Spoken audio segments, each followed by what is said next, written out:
100 થી 150 મણ જેટલું દહીં છે એમની છાશ બનાવાતી હોય છે, જે રોજના વપરાશમાં આવતી હોય છે. 35 થી 45 હજાર લોકો રોજના પ્રસાદી લેતા હોય છે અને રાતના સમયે 12 થી 15 હજાર લોકો જે છે એ પ્રસાદી લેતા હોય છે. મિત્રો, તમારું સ્વાગત કરું છું વિડીયોમાં. મિત્રો, અત્યારે હું છું સગાપરા ધાર. પૂજ્ય મોરારી બાપુની રામકથા જ્યાં થઈ રહી છે, જ્યાં લાખો ભાવિક ભક્તજનો માટેનું જે રસોડું મહાપ્રસાદ બની રહ્યો છે. આજના વિડીયોમાં હું તમને મહાપ્રસાદ કેવી રીતે બને છે એ મહારસોડાના દર્શનો કરાવીશ. તો વિડીયોમાં મારી સાથે અંત સુધી જોડાયેલા રહેજો. આ વિશાળ વાસણમાં તમે મિત્રો જોઈ શકો છો કે આમાં દાળ છે. લાખોની સંખ્યામાં જે ભાવિક ભક્તજનો પ્રસાદી લેતા હોય છે, તો એના માટે અહીંયા દાળ તૈયાર થઈ છે.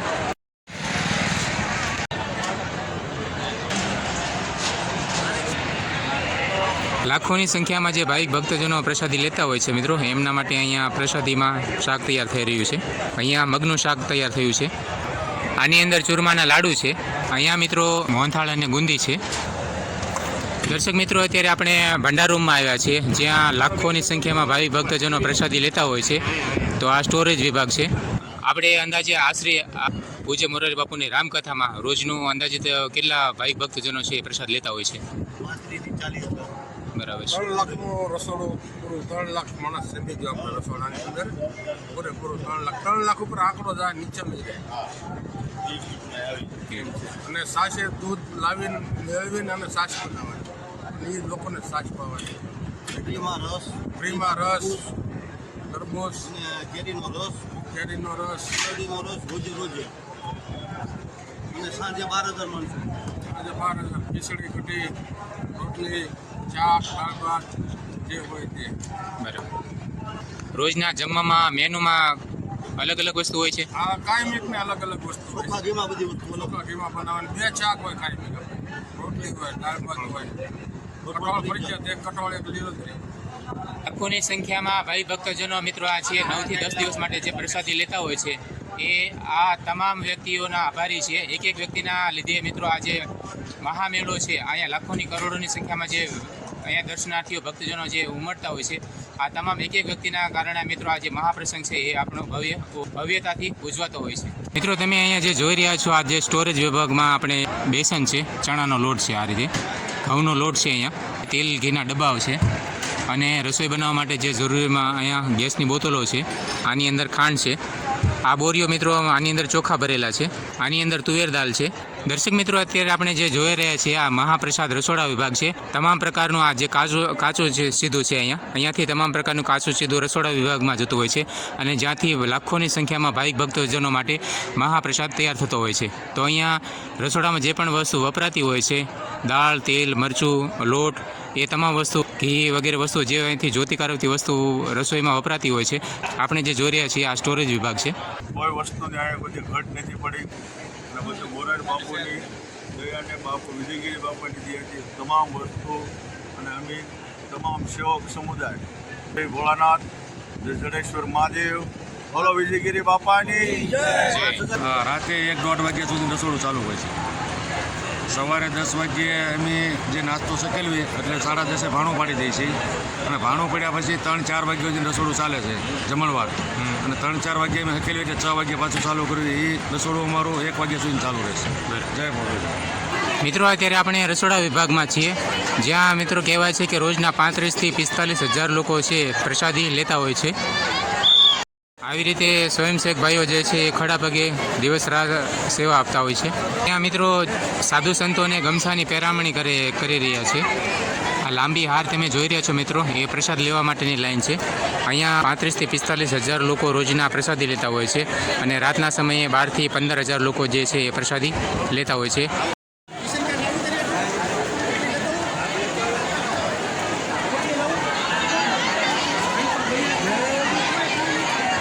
સ્વયંસેવક ભાઈઓ બહેનો જે છે મિત્રો આવી રીતે જે છે ખડા પગે સેવા આપતા હોય છે. એક એક વ્યક્તિના લીધે જે છે આ આપણો જે મહાપ્રસંગ જે છે પરિપૂર્ણ થતો હોય છે. રોજનું લાખોની સંખ્યામાં મિત્રો અહીંયા શ્રદ્ધાળુઓ, ભાવિ ભક્તજનો પ્રસાદ લેતા હોય છે. પૂજ્ય વિજયગીરી બાપુની દયા છે કે ક્યારેય પણ કોઈ પણ પ્રકારની વસ્તુની ઘટ નથી પડી, ક્યારેય કોઈ વસ્તુની અહીંયા અછત નથી પડી કે આ કોઈ વસ્તુ ખૂટતી હોય એવું ક્યારેય નથી બન્યું. પૂજ્ય વિજયગીરી બાપુની અને ભોળિયાનાથની અસીમ કૃપા છે. આ ભાઈઓ માટે અને બહેનો માટે પ્રસાદીના ડોમ બનેલા છે. આ રસોડા વિભાગ છે. આ વીઆઈપી ભોજન પ્રસાદ વિભાગ છે. મિત્રો, અત્યારે આપણે ભાઈઓના પ્રસાદ વિભાગમાં છીએ. આપ જોઈ શકો છો કે રોજનું લાખોની સંખ્યામાં ભાઈ ભક્તજનો છે અહીંયા પૂજ્ય મોરારી બાપુની રામકથામાં વિજયગીરી બાપુના આશ્રમે આવી રીતે પ્રસાદ લેતું હોય છે. લોકોની તમે ભીડ જોઈ શકો છો મિત્રો. ખૂબ જ મોટી સંખ્યામાં અહીંયા લોકો એકત્રિત થયા છે અત્યારે ભોજન પ્રસાદ વિભાગમાં. પૂજ્ય મોરારી બાપુની રામકથામાં મિત્રો આવી રીતે નાના ભૂલકાઓ, નાના બાળકોથી લઈને વૃદ્ધ માતાઓ, બહેનો અને આવી રીતે જે તમામ સ્વયંસેવક ભાઈઓ બહેનોના દિવસ રાતની મહેનતના લીધે જે આપણો મહાપ્રસંગ છે એ ભવ્યતાથી ઉજવાતો હોય છે. એક એક વ્યક્તિની સેવાના લીધે મિત્રો જે આપણો જે ભવ્ય પ્રસંગ છે એ અહીંયા પરિપૂર્ણ થાય છે. આજે 9મો દિવસ છે પૂજ્ય મોરારી બાપુની રામકથાનો. અહીંયા આપ મિત્રો જોઈ રહ્યા છો કે ટ્રેક્ટરમાં પ્રસાદી આવી છે જે અહીંયા કાઉન્ટર સુધી પહોંચશે. આટલી વિશાળ સંખ્યામાં જનમેદનીને મિત્રો ભોજન પૂરું પાડવું, પ્રસાદી પૂરી પાડવી એ ખરેખર એક નજરે જોવા જેવો લાવો છે. જે સાક્ષાત અન્નપૂર્ણા સ્વરૂપ આપણી માતાઓ બહેનો દ્વારા જે છે આ પ્રસંગ જે છે પરિપૂર્ણ થતો હોય છે એ લોકોની સખત સેવાના લીધે. નાના બાળકો, વૃદ્ધ માતાઓ, વડીલો, બહેનો જે અહીંયા સેવા આપી રહ્યા છે પ્રસાદી વિભાગમાં. મિત્રો, અહીંયા આપ જે જોઈ રહ્યા છો કે નાની નાની બહેનો દ્વારા જે છે અહીંયા સેવા આપવામાં આવી રહી છે. નામ બોલ. આત્મના આજપરના બાપાની આશ્રમે સેવા આપવા આવ્યો છો. આ પ્રસાદીનું કાઉન્ટર છે અને આવી રીતે અહીંયા ટ્રેક્ટરો દ્વારા જે છે અહીંયા પ્રસાદી કાઉન્ટર સુધી પહોંચતી હોય છે. મિત્રો, આ લોકોનો ટ્રાફિક ભીડ જોઈને તમે અંદાજ લગાવજો કે કેટલી સંખ્યામાં અહીંયા લોકો પૂજ્ય મોરારી બાપુની રામકથામાં લોકો એકત્રિત થતું હોય છે. સામે જે આપણે જોઈ રહ્યા છીએ વિશ્રામ મંડપ છે. આ બહેનો અને ભાઈઓ માટેના ભોજન વિભાગ છે. ચારે બાજુ જ્યાં આપણે નજર પડશે ત્યાં આપણે ફક્ત ખૂબ મોટી સંખ્યામાં લોકો જોવા મળશે. હલો ઠંડી સાજ હલો એ ભાઈ.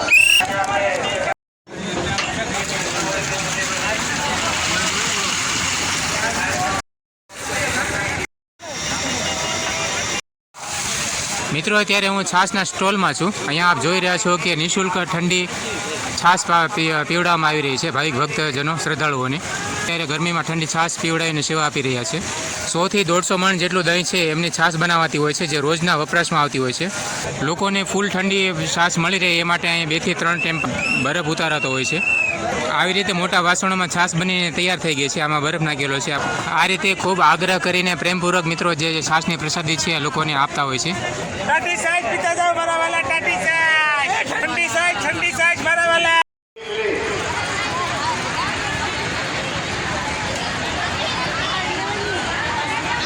તો આપણા જીવનના 2-4 મૂલ્યો પણ અહીંથી લેતા જાય. ક્યાંક ને ક્યાંક આપણે એમાં અટવાણેલા આવીશું. આપણે રોજ કથામાં સુવી, રોજ રામનું નામ લેવી સુવી, તો એવું આપણે રોજ યાદ રહેવું જોઈએ. યાદ રહેવા જોઈએ. એટલે ગમે એ સૌને ગમે. ઈર્ષ્યા, સાચી ઈર્ષ્યા જ માણસને શાંતિ નથી લેવા દેતી. તો અહીંયાથી એવા દીકરીઓ માટે આ વાત આપણે ડોક નંબર 4 માં બહેનોનું કાઉન્ટર થઈને પગને ચાલુ કરીએ.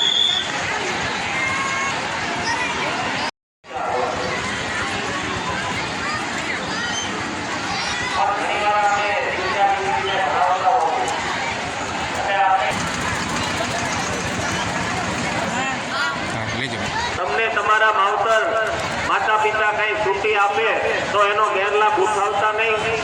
તમારા આ જગતમાં કોઈ પણ એવી વ્યક્તિ નથી કે તમને તમારા માતા પિતા કરતા વધારે પ્રેમ આપે. તમારા માતા પિતા જો તમારી માટે સારું વિચારે ને એવું કોઈ પણ આ જગતમાં નથી એવું વિચારી શકે. તમારી માટે ભેટ જે હોય ને એ જ તમારા માતા પિતા વિચારી શકતા હોય. ખૂબ ખૂબ ધન્યવાદ બહેનોનો. પણ દીકરાને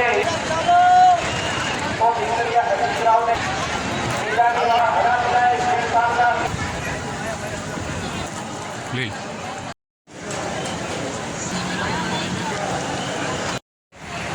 દર્શક મિત્રો, અત્યારે હું વીઆઈપી ભોજનશાળામાં છું. અહીંયા આપ જોઈ રહ્યા છો કે ખૂબ જ સુંદર સરસ મજાની ખુરશી પર ને ખૂબ ભાવપૂર્વક પ્રેમથી પ્રસાદી જમાડવામાં આવે છે. અને ઉપર તમે જે જોઈ રહ્યા છો પંખા છે અને ગરમી ન થાય એ માટે અહીંયા ફુવારાઓ લગાડવામાં આવેલા છે. તો આવી રીતે VIP વિશાળ ડોમ છે. મિત્રો અત્યારે હું કથા મંડપમાં ઊભો છું. મારી આસપાસ અત્યારે લોકોની ભીડ જોઈ શકો છો. ખૂબ જ મોટી સંખ્યામાં એ લોકો અત્યારે વિશ્રામ કરી રહ્યા છે.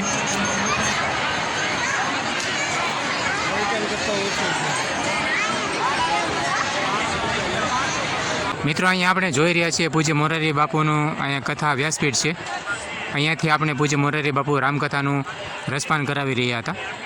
મારી પાછળ તમે જે જોઈ રહ્યા છો એ કથા મંડપ સ્ટેજ છે. મિત્રો આજે કથા પૂર્ણાહુતિ થઈ છે. આજે કથાનો 9મો દિવસ છે.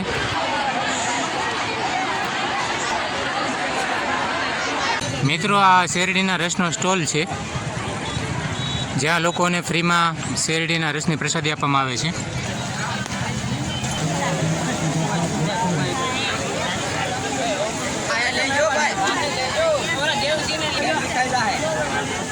મિત્રો આ વિડીયોને અહીં પૂરો કરીએ છીએ. આશા કરીશ કે આજનો વિડીયો તમને ગમ્યો હશે. વિડીયો આપને કેવો લાગ્યો મને કોમેન્ટ કરીને જરૂરથી જણાવજો. વિડીયો જો સારો લાગ્યો હોય તો વિડીયોને એક લાઇક કરજો અને આવા જ અવનવા પ્રકારના વિડીયો જોવા માટે આપણી યુટ્યુબ ચેનલને સબસ્ક્રાઈબ જરૂરથી કરજો. વિડીયો પર સમય આપવા બદલ આપ સૌનો આભાર મિત્રો. મળીએ પાછા ફરી વખત એક નવા જ વિડીયો સાથે. ત્યાં સુધી આપ સૌને જય ભોળાનાથ.